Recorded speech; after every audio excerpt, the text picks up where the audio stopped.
On the last episode, to prep our GTI for rear-wheel drive, we removed the suspension, differential, exhaust, and drive shaft from this MK5 R32. And we also took the rear suspension, the exhaust, and the fuel tank out of our GTI. Since we have both suspensions out of the vehicles, we're gonna be swapping them over from one to the other and weighing them to get an idea of the weight difference that we're gonna expect when we add them into the car.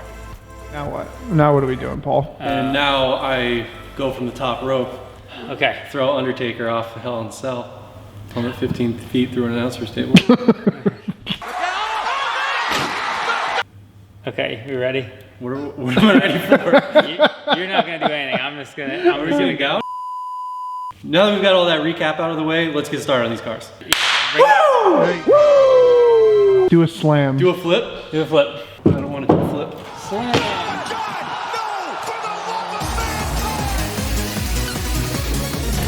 Hey, Max. Hi. What's that you got there, buddy? What's out there, fella? Hey, man. I'm trying to blast off all this shit on the bottom. So anyways, I started blasting. Anyway, I started blasting. Bang! Bang! Well, I don't see so good, so I missed.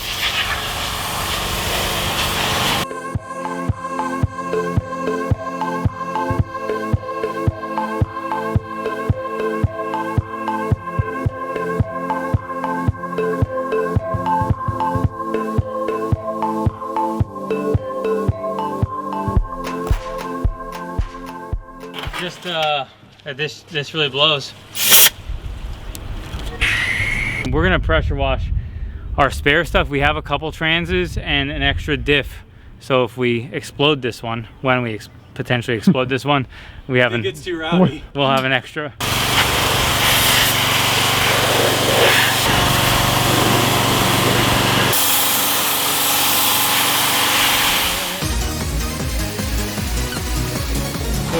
see me do a trick? Oh, shit. 180. Do a kickflip. 360, 720, 900, 1080. Oh! You guys all think I'm a hero, and I'll accept that responsibility.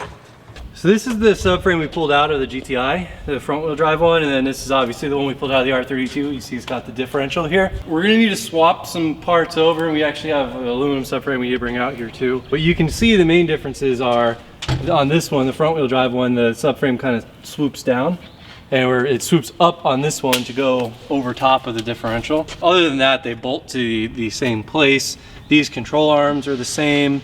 So there's not a whole lot that's really too different about these things.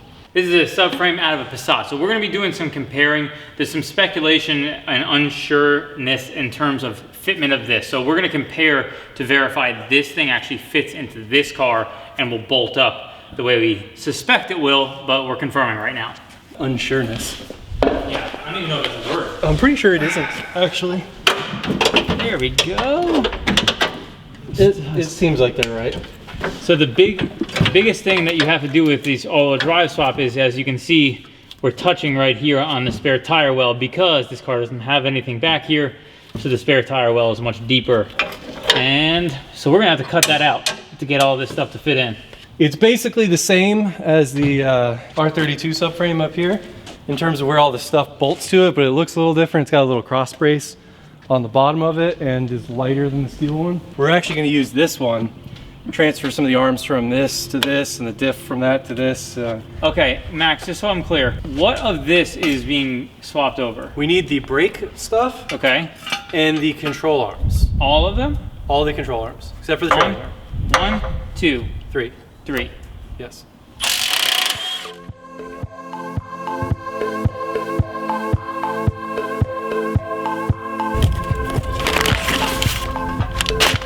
These are our new trailing arms that we got from our friends at 034. What this is a replacement for right here. Replaces this piece and goes installed in this cup here.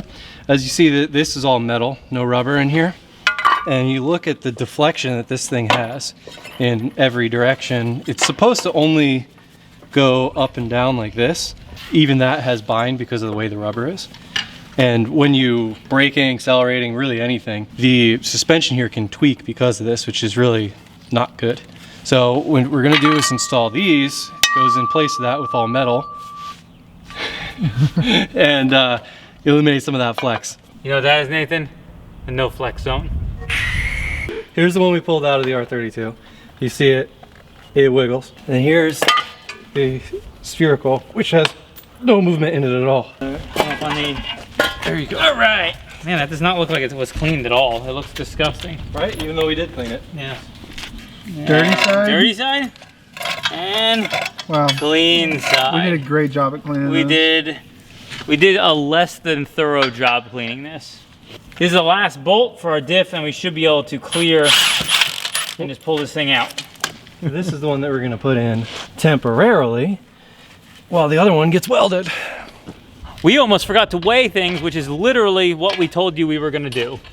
You know that thing we said we were gonna do a couple times? Just kidding, we forgot to do that. This aluminum subframe came out of a B6 Passat, which would have been from 06 to 2010. It also would have been found in a CC model. Any all-wheel drive CC or Passat would have had this setup in there. Haldex. And it weighs 37.4. Here's the R32 steel subframe. 43. So it's like 10 pounds lighter, or like 5 pounds lighter. So we ran out of time for today. We have accomplished many things, but not accomplished anything. The main thing that we accomplished is making a tremendous mess. All this rust made a huge mess. So we'll get back to work another day. It's another day. So I'm gonna get to work with disassembling all these control arms and this brake assembly, and Max is out there grinding down some caliper carriers. Now we're gonna weigh this thing. I don't remember what the last one was. 28.6. We expected it to be similar as the steel one out of the R32. Oh well, it's like 10 pounds lighter. 28.6, yeah. Well, my phone's ringing now. I'm sure it's not important to interrupt our filming. It's my wife, it probably is. Hello. What's up? So these are the brakes from the R32, which the TT calipers are the same exact thing. You see that stock GTI brake is solid rotor, no vents. This is thicker, vented, and it's also bigger. It's bigger overall diameter, so. It's also more rusty. Bigger is better. It's only slightly more rusty. So here we have our two gas tanks. This is the GTI tank. This has this yellow one you can see is the TTRS fuel pump, which Max already upgraded because of the big turbo setup. We have a video showing how to install that. Do we? We do. Maybe. This pump was modified by Max to work with front wheel drive because, as you see here, there's two sides of this fuel tank. This is a transfer pump over here, and the main fuel pump has a suction line on it that you'll see when we go to take this thing off. So I'm gonna be unmodifying this one to work. He has it capped off and get it put in this tank. It is required, as you can see here, it goes over the hump here. This is where the drive shaft actually comes through underneath here. And so you gotta have space for the differential in the drive shaft, because obviously this one doesn't have anything. There's no space. We have to do some modification to make this work in the car. We're not sure exactly what's gonna hit on stuff. We're concerned about these parts over here, because as you can see, that one doesn't have the same area, and some other raised stuff. So we'll show you exactly what we're gonna have to deal with for cutting as we install this. There's a lot of wires going on. It's PM4, son. That's to control the fuel pump. One, for tunability, but two, the factory fuel pumps have a choke point in the wiring. So when you have high volume, you can't flow enough power through the wires that are run to that fuel pump. So you have to run a PM4, which is an additional module, allows you to flow more current to an upgraded fuel pump. And we did a DIY. I did a DIY on that. Check it out. Max did it. Nathan's gonna link to it. What you doing in here, Max?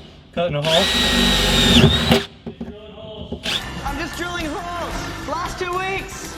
Again. We chose to drill holes instead of using a cutoff wheel because easiest way to get a good circle is going to be to drill the holes, cut it, and then smooth out this surface. So that's why Max went down that road instead of using a cutoff wheel to kind of grind in a hole.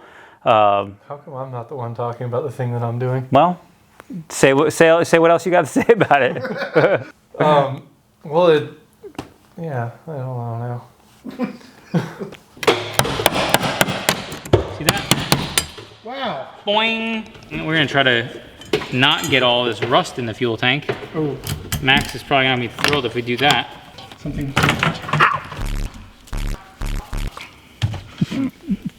got it off though. Last thing we have hanging us up is the fuel sending unit, which this guy tells you if you have gas or not. Yeah, looks fine down there. Let me see. There's no goo. So, I'm just gonna smoke a drill bit. This hole is now super dangerous. So this hole is now very dangerous. Very. It's also like serrated. It's like a saw blade. Oh, it's like a really dangerous frisbee. He is going to get the grinder after I have 2 exposed fuel tanks, which means if he sets something on fire, We die. probably not. We don't die. It's just going to make a larger fire. That's all. So here's a factory pump. There's this piece here, which I believe is for a transfer, a return line from the other side. There are 2 holes in a TTRS pump that have nothing there. I pulled this adapter off, and you can see the shape here has a kind of a weird shape to it, and there's no way it's going to fit in here. So I believe there's probably a separate part for a TTRS cars that this is a separate component that you can buy. So let's go look it up and see if we can figure out what we need with that. All right. That part is not sold separately. Mission failed. We'll get them next time. So, this is a daddy part, and we got 2 mommy parts.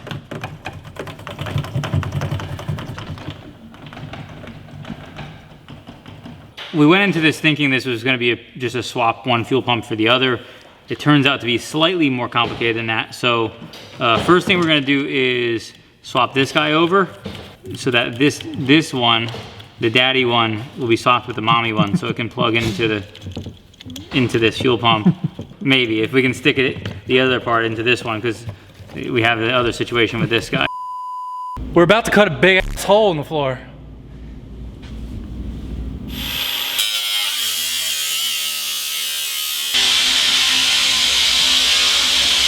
So Max is cutting the floor conveniently located near our open fuel tanks. So I am grabbing our fire extinguisher just in case. There's smoke, there's fire.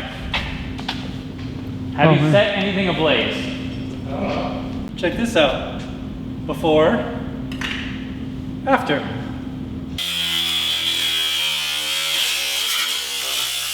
I'm about to make this a really unpleasant place to be Why? because there's gonna be a lot of sparks right in my face. Oh, let me get this on camera.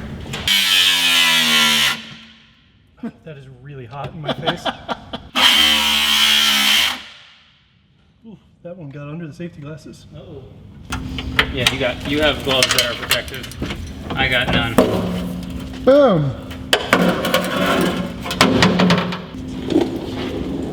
Woo! Woo, woo, woo! Now it's gonna get replaced with probably a piece of sheet metal or something, but for right now, Weight garbage. savings. So we ran out of time again. So catch us next time where we're gonna finish installing all the things now that we have our hole cut. See you another day. It's another day and we're back at it. I'm working on this fuel pump stuff, finalizing some clamps for our makeshift situation for the adapter we've put together, and Max is doing some more cutting of his car. Back at it again, just like Daniel and his white van. Yeah. So this little bit of the brace here is hitting the subframe when we bolt it up, because the all-wheel drive one goes up and over where the front-wheel drive one goes down and under. So you can kind of see these marks here. So we're just gonna cut this bracket off and then test fit it, see if everything works.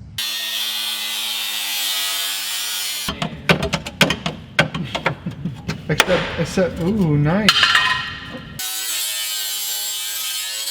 We're spraying over the exposed metal here to make sure that it doesn't rust and is no longer exposed metal. Goodness, man, like, what's going on here? Okay. The keen-eyed among you will notice that right now we're test fitting the steel subframe, not the aluminum one. More on that later. Does it fit? Up. Yep. Let's get the fuel tank here and we can figure out what needs to happen. All right, let's do it. There is literally so much space under here without There's so much room the diff or the... for activities. So many aerobics in here. So many activities. Dun, dun, dun, dun, dun, dun. All right. This jack is really kind of directly in the way, isn't it? For you, yeah, probably so. For you, not for me. Look, ow, there's a fucking jack stand there. We don't have the correct drill bit size for the riv nut we need to mount this gas tank in. So, yet another break for another day. It's another day. Another day, another attempt at more work. Today the goal is for us to get the gas tank and the rear subframe completely installed so this car would be rolling. It's gonna be Rolling. I wasn't thinking of Limp Bizkit, but Rolling. so while Max is drilling a hole, doing some work, I'm gonna explain to you what he's doing right now is drilling the hole for the gas tank straps. This gives us the ability to mount this gas tank in the car because this car didn't have any of the threaded portions. So we gotta drill holes and we gotta put these nutserts into the body of the car to make that possible. That shows that my marking skills are on fleek. You wish. I don't know if I've ever heard anybody use the word on fleek in person non-ironically.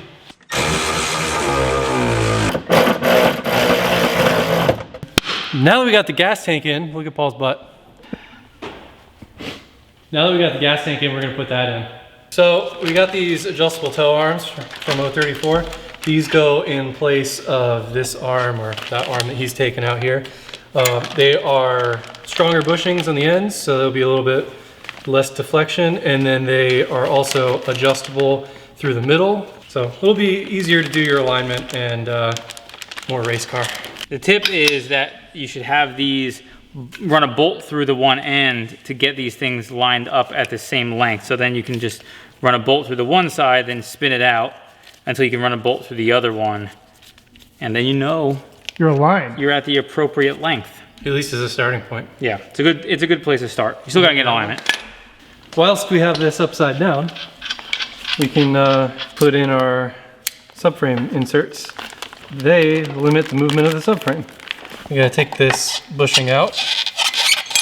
This insert, clearly very different shapes.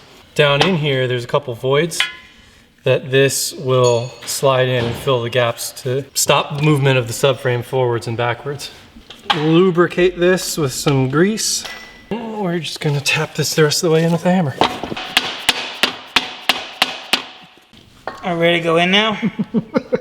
Max, you didn't answer his Are we question. ready to go in now? Max, you're not answering. I did answer his question. I said I think so. Are we ready to go in now? Are we ready to go in now? Yeah. You What ready? is that sketchy block of wood?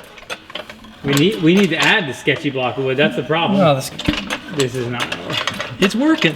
You're not gonna be able to hold, once you hit the bumper, you're not gonna be able to hold that down anymore. Well, we'll worry about that when we get there. In the last episode, you probably saw us dispute the coming down of the rear subframe. I really don't think that we should do this way. It's gonna be fine. I don't think it's gonna be It's gonna be fine. And now you see it, same dispute or similar dispute with going back in. And what you can see is that the subframe is at an angle roughly like this, where the portion in the rear of the vehicle is touching with the mounting points and the front is very far away. So this is what we're trying to resolve in this particular instance. How close are you? Bro, look at this angle. Well, lift the front up. You know what would have lifted the front up? A block of goddamn wood. We're hitting something. We had the body. We're touching the body of the car. Oh, so we're close. No, we're like 1.5 feet away in the front and we're touching in the back. Okay, well, get something to put in the front then. I was trying to until you stopped me. So, Dude, the wood fell out. I see that. I don't know. So that feels like we're stops now. Okay. Are we hitting something? I don't know, but... Oh, What? Ha! What's it hitting? Come look at this. The Passat subframe has a different setup than the Mark V one, so it has like a little square notch that's built into the subframe. We would have to either cut off part of the body or cut off part of the subframe to use this one. Fun fact, Passat subframes are Not a direct fit. not a direct fit. They're going to require some modification. Is this already a stopping point? No, this isn't a stopping point, but we're stopping, which means we'll see you another day. So, it's another day. We've got our Sawzall to cut this, or Sawzaw if you're Nathan. And let's chop this piece of aluminum off. Where's the other diff mount pieces? Up here. Two there? Just that's it? Just those 2 bolts? I don't know. Maybe that's the third one. That's what my concern is. Could be. That would make a lot of sense, wouldn't it? Yes. That is a diff mount. It's not on this one though. Yeah, it is right here. Oh, it's a better. Oh, it's lower so it can fit. It doesn't have that hump that goes over top. Yeah, it's low down. No, we really just need to shave off the top of it is what we need to do. So we gotta shave off like this across the top. That's where the welds are on it though. Well, yeah, we're gonna have to reinforce it. If we keep this one, we'd have to like plate it from the bottom, which just seems like more hassle than it's really worth. Okay, so the question is it worth saving whatever the amount of pounds, 7 pounds, to try to modify this thing to make it work, or just swap to? The only benefit to this one over the other one is that you can change the differential fairly easily in the car. So the reason why we ran into this issue with the aluminum rear subframe was because we only test fit the steel one because all of the control arms and all the other stuff was mounted up to the aluminum one, and it was heavy and it wasn't really easy for us to test fit. So we test fit the steel one thinking we were good. And because we thought they were the same, turns out the internet's full of bunch of f***ing liars is what it is. they're not the same. Don't trust the internet. So what you're saying is we should use this one. Is what it sounds like. So now we have to swap over everything. So here's the GTI fuel tank, and you can see here there are holes in around the neck here. The R32 one has a split here, and then it comes together. So the R32 has a strap here that's separate that we're gonna try to repurpose. Although this car, since the car has been in an accident, it's kind of broken up. So we may have to order a new one. Basically, the mounting points, the 2 mounting points on this, are both broken. So the parts where it actually mounts are not actually capable of mounting. So we have to buy a new one. I've just thrown this thing in so that I've felt like I've accomplished something today. And projects like this are often full of surprises and not likely as fast paced as the video that you're watching right now at all. I'm pretty sure this is part of the fuel tank. On R32? Yeah. It means that you can't buy this. you can't buy that separately? Without buying that. Whole entire fuel tank? Correct. Mission failed. We'll get them next time. What we could do is just make something. We can make that work, or we can make a strap. Like we can just get a metal strap. We could just do 2 bolts with a spacer and a flat piece of metal to hold it in. Yeah. I'm finished with the swap. After the swap to the swap. I'm really good at disassembling rear subframes of all-wheel drive forms. I'm really great at it. You've done it like... I really love it a lot. If you're interested in me disassembling your Mark 5 rear subframe, go f*** yourself. Okay. That's like sketchier. Perfect. It's working out. Keep going. Oh, it is getting sketchy. Yeah. Okay, I see what you mean. All right, let's see if we can get this rear one in. Okay. I just don't want to mess with this floor jack until your front one is bolted in. Okay, you can take the floor jack down. So this is the first time we installed the subframe or removed it without a fight between us, and it only involved some pieces of wood and a brake rotor. Yeah, it worked. And we're in. Piece of cake. So now we are going to have to manage something with our hole in the floor here. So we are going to do some CAD design to get this hole taken care of, and then we'll have a plate covering this. See? CAD, cardboard-aided design. These are our access ports for taking the differential out with, once this is already in the car, we can take the diff out with unbolting it without having to drop the subframe. It's for quick change if we explode it. It's another day. We're back at it again with the white vans, and we're gonna tighten up the suspension now. We put this in yesterday or probably a few seconds ago for you guys, and now that we've got it jacked up so it's about the height that it's gonna be at when it's on the ground, that way the bushings are in the place they're supposed to be and they don't get all bound up. And then once we get all that stuff tightened down, we'll then go back, throw our springs and our shocks back on. So now I'm working on the rear brakes on this setup. This is an upgraded setup. The caliper Max actually picked up from Wolf Auto Parts. These probably are from a TT, Mark II TT. The R32 we got did not come with brakes because many times they're gonna be salvaged for parts and stuff like that. and sold as such. So this is the caliper carrier that came on the Passat rear end that he took out of a junkyard. So we did test fit this and verify that this works. So he only had to get calipers instead of the calipers and the carriers that you would normally need to get. So we're gonna install these. Oh yeah, this is so easy. Yeah, Max is super excited doing this adjustment, but imagine if he didn't have a gigantic hole in the floor to sit in. I kind of wish. Probably have to drop the subframe. Right now, Max is dealing with the brake line. We're either going to have to modify and bend this one to try to work with this, which we might do temporarily. The correct way to do this would be to cut that line off and custom make another one. It's not as hard as it sounds, but it does require a bender.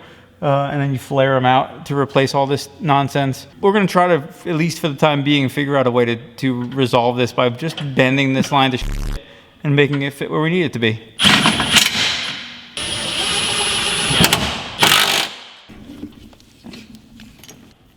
These rotors actually don't look that bad. They're a little bit lipped, but Yeah, they're super irregularly surfaced now. because that's right. We did. I forgot we did a DIY brake rotor resurfacing. So we used the rotors that came off the junkyard rear end from the Passat that he grabbed, and then he took the grinder wheel that we used to grind down the sharp edges of the trunk when we cut it out, all the spare tire well, to do the DIY resurfacing in question. This was only as a temporary option. This is not going to be a long-term rotor solution. Don't do that. And they're actually the rotors from the R32. Oh, That sat outside for who knows how long. yeah, they're completely a nightmare. It's bad. Not recommended. I found the brake pads. That's great news. There you go. Please read this leaflet. Paul, it says we should read the leaflet. I'm not reading. Brake pad in time brake performance is severely affected by rotor condition. It says in the leaflet, Paul, that we should use new rotors. It's not wrong. We would use new rotors if we could acquire new rotors. if you like lightly apply the brakes, they'll. That's So why you need the anti-rattle thing. That's why you put the anti-rattle spring in there. Now where's the anti-rattle spring? We're gonna get one because we've taken apart so many suspension rear subframe setups. We have a plethora of hardware, which is why we've had some trouble along the way.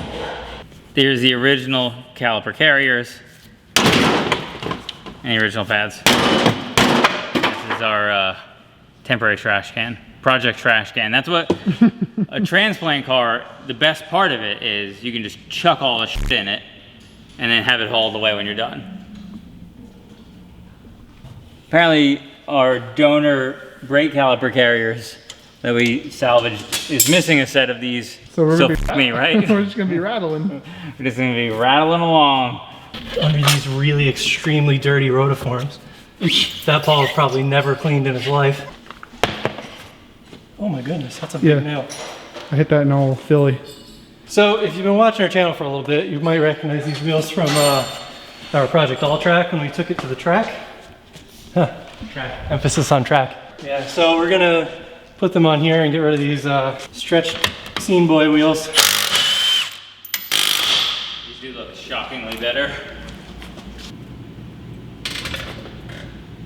Oh. Well, yeah, it needs a little bit more camber, but as it gets lower, it cambers in some too. Now that we're done for today, we got more accomplished. Obviously, it's down on the ground and able to roll around. We'll roll it over to our shop and work on swapping the transmission, cover welding our diff and putting that in, probably figuring out something with the drive shaft too. Yeah, we're also gonna be fabricating a downpipe, so follow along tomorrow for us to complete the rest of those things and move on with our rear-wheel drive GTI. Bye.